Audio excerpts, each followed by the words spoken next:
Ever had the feeling of being on a slippery slope?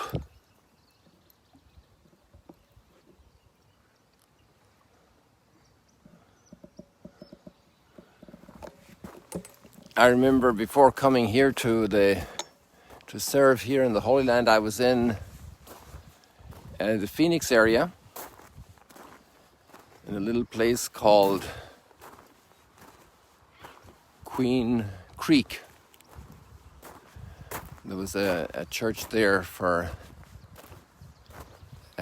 especially Hispanics and many undocumented, you know. But I remember hiking a lot in the mountains there in Phoenix area in Arizona for those almost, about 5 months, 4.5 months.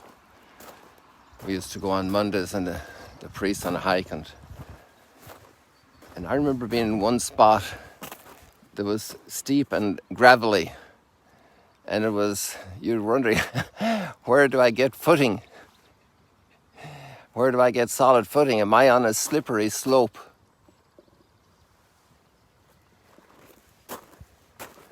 Look at the mountains this morning. The mountains, the Mount Arbel. But it looks like there are mountains back there, doesn't it? And you can't see the mountains at all up towards Lebanon, and you can't even see the north. You can't even see the Mount of Beatitudes. Now, fog can, and there could be turns in the road and twists, and they would fly so fast. It almost felt lethal to be out on the road when there was heavy fog, but they seemed to know what they were doing. I was blessed to serve there for, how long, about 11 years. But I was thinking, if it became thicker, and it's very seldom that we see this type of atmospheric condition here. I was thinking, well, how Jesus would react to this, you know? Because the whole idea of the cloud, you remember Mount Tabor, a cloud came down upon them. See the cloud coming down here on Mount Arbel. And the cloud being a very powerful image of God's presence.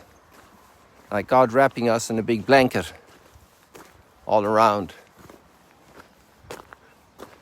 The mystery of God, the impenetrability of God. For our little minds, for our little hard disks.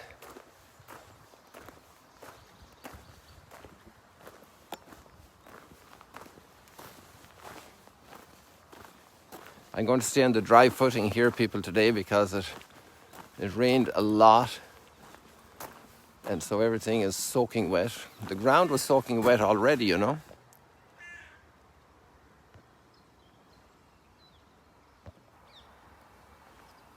The birds are trying to outrun the car there.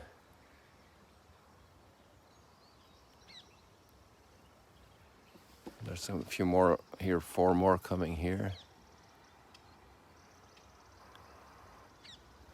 They seem to have this regular routine. They probably see us and they say, oh, there go the sunrise stroll and chat people again. There we have 6 more.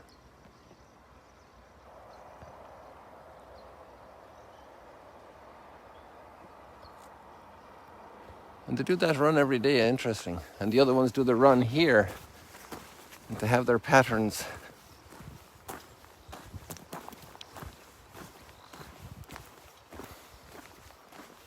I'm not going to leave the gravel today because I already got ready for community prayer, so I don't have the hikey run.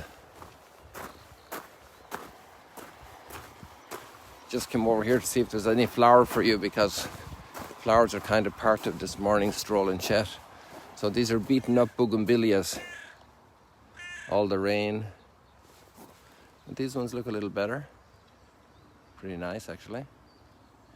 Send them out 2 by 2, yeah? You remember yesterday? I wonder how our stream is doing, but I probably won't get over there, but I'm sure it's going full strength.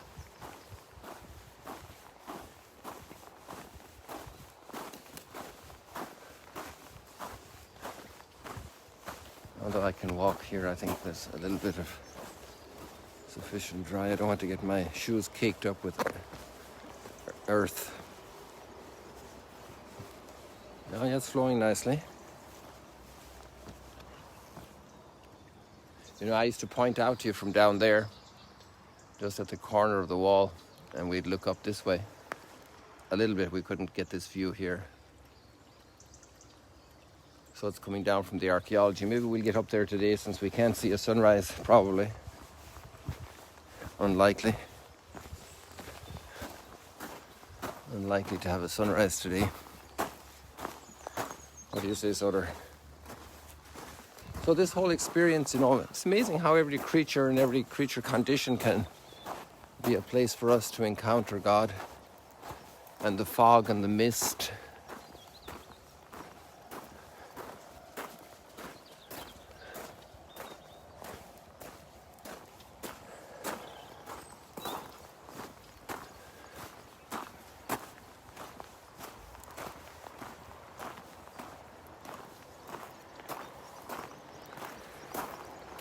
The sun has surely risen already, but it's pretty well blanketed over, covered over. Today we have an interesting day. How many times a year is Tuesday, the 5th of April, or how many times is the 5th of April in a decade on a Tuesday? And the reason for this silly question is that there's a wonderful coincidence today, I think that's the way to say it exactly, that we have, besides the fact we have the 5th of February, it's on Tuesday of the 4th week, because the readings we follow them day by day, and they're already planned out and they're the same all over the world. So the reading pattern, the reading selection. And so the readings today coincide in a magnificent way, really, with a memory we have today. Maybe some of you know a girl or a woman called Aggie. Well, maybe that comes from Agnes, or it could come from Agatha.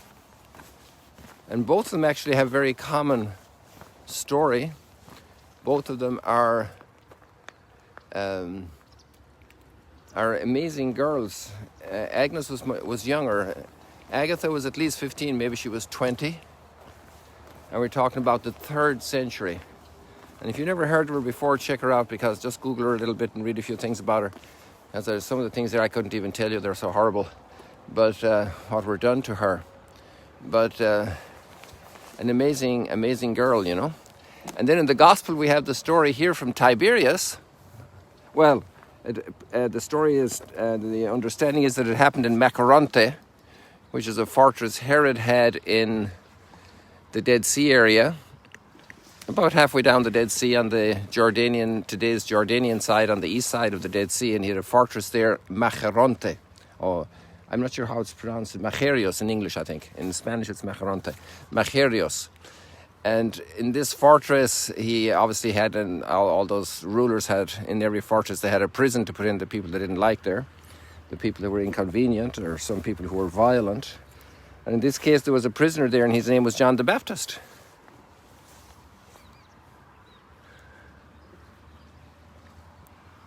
At the beginning, I asked you if you ever felt like you were on a slippery slope.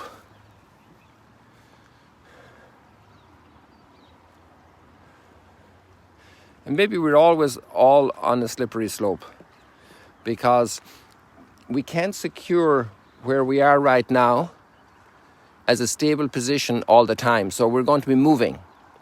So where are we moving to? So I had to be careful on that slope there in Arizona. It was very deep gravel, and I'd got into that place probably a little bit overambitious to make it up the side of a mountain. And it was the wrong place to be going up. So I had to secure my footing. And I couldn't stay still, because what would I be doing there? I'd still be here, 14 years later.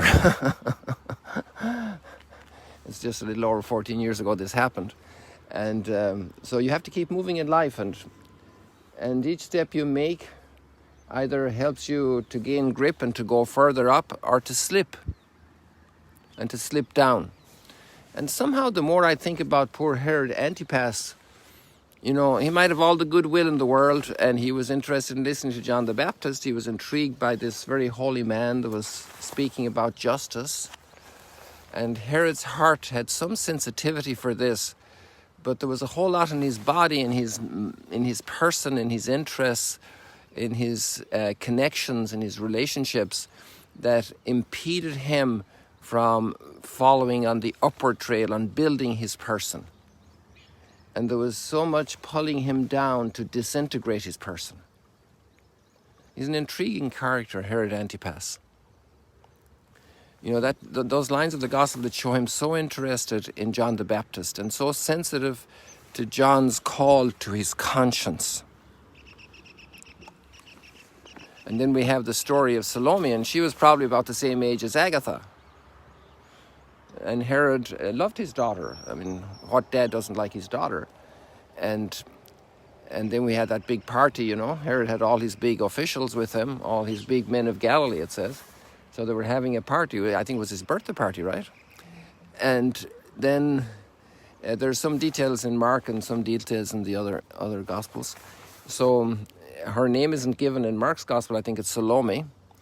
And then you see all the light that's coming there now, because the sun is up, but it's shielded by the cloud. So there is light that's coming from the risen sun, but it's indirect. So if you go into the story and you analyze the story of Salome, it's of Herod rather, it's tough going for Herod, in terms of his growth. Poor guy. So let's do that.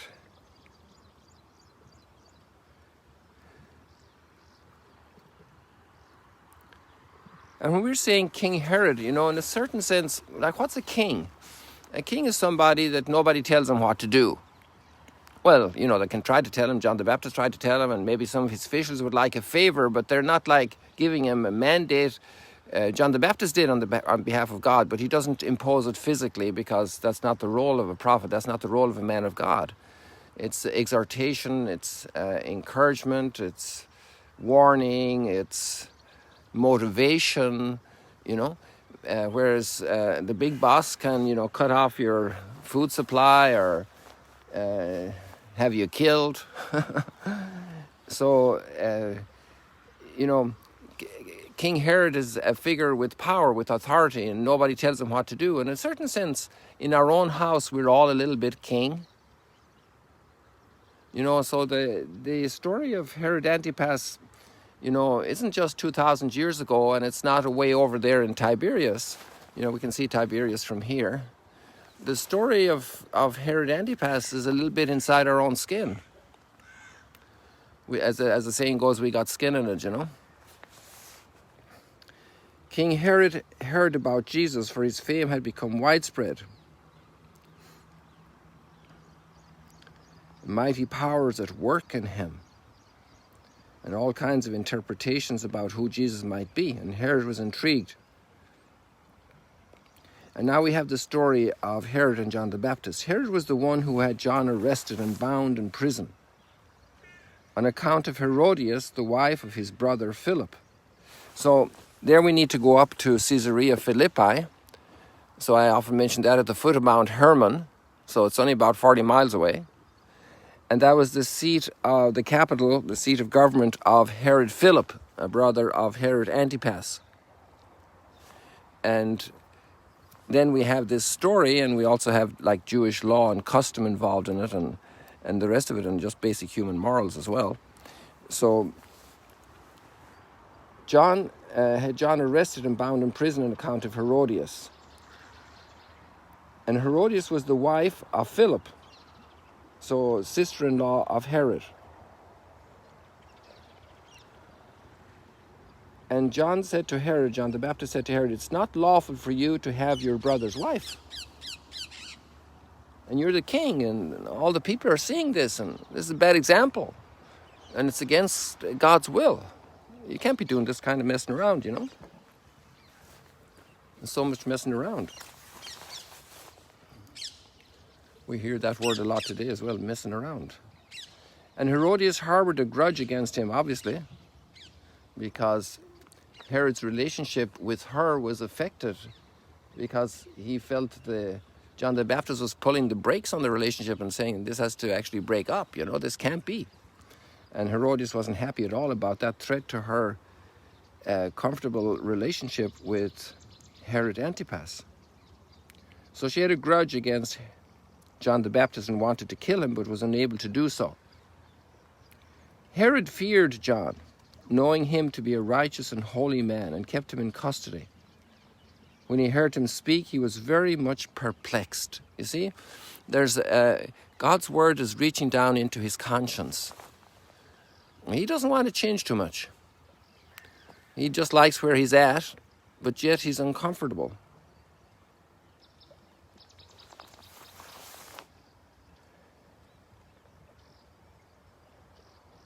So Herod's Bertha, there was a birthday party, and all the courtiers, his military officers, and the leading men of Galilee showed up. His own daughter came in and performed a dance that delighted Herod and his guests. And now this is what the king does. You know, sometimes it happens to all of us that we overstate our own ability. We say that we're going to do something that we absolutely have no chance of doing. And you know, there's a little wine in the middle of that, or a little beer, a little whiskey, and judgment is a little bit foggy like the weather today. You don't see Tiberias very well today, you know, it's kind of foggy. And judgment is not the same as on a very clear day. You can see things very clearly and distinctly. So Herod makes a promise as a way to also show his greatness in front of all his lords. You know, there's a little bit of bravado there. There's a little bit of, hubris. There's a little exaltation, pride. And he said, ask of me whatever you wish, blank check, and I will grant it to you. You know, the ability to discern and to make commitments that we can fulfill. This is an amazing thing, you know. He even swore many things to her. Like, why did he need to do that?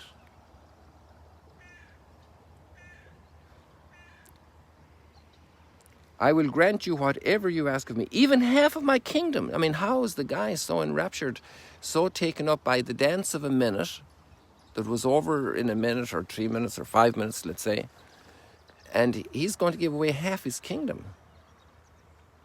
You know, a sense of responsibility to his people, a sense of responsibility, institutional responsibility, a responsibility to his lords in Rome, because he was a vassal of Rome. Basically, he was in power because Rome had him in power. His mother replied, then she went to her mother and said, what will I ask? Daddy said, I can have anything I want. I can have half the kingdom. Do you want all of Judea, or do you want Samaria, or what do you want? Or do you want this castle or that castle? And he said, I want the head of John the Baptist. And you know the rest of the story.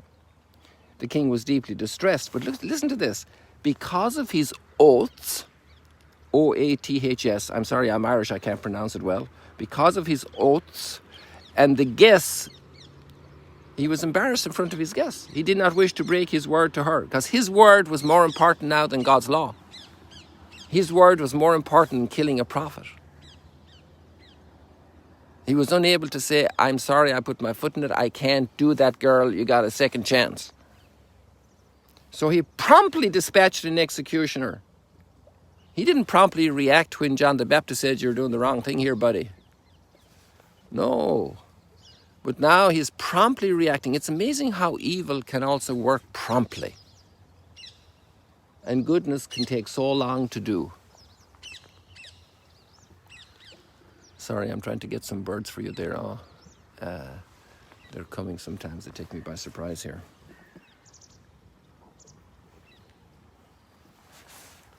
So he promptly dispatched an executioner. And you know the rest of the story. So there is Herod. And you know what? There's another big thing. You see, he's on this slippery slope. He's going from one thing down to another, down to another, down to another level, down to another level. And he ends up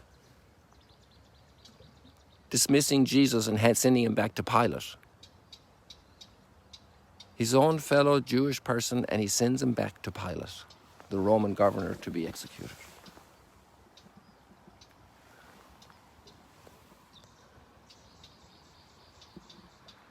You know, it's amazing how downhill we can go. So the slippery slope, people, let's get off the slippery slope and read the letter to the Hebrews. It's very beautiful. It's very easy text today. It's not so difficult. It's the last chapter. We're starting it out, and it has this beautiful commentary about how we should live, since we are so blessed to be in that mystery of redemption, and just practical things. And it's also about marriage. It's and about many other things, about hospitality, to welcome the stranger, because some people were taken by surprise. They had welcomed angels when they welcomed a stranger. And that was the story, obviously, of Abraham at the oak of Mamre with the three who showed up. Oh, there I got them. There we go, people. Look at that lovely light. It's been a delight to be with you this morning.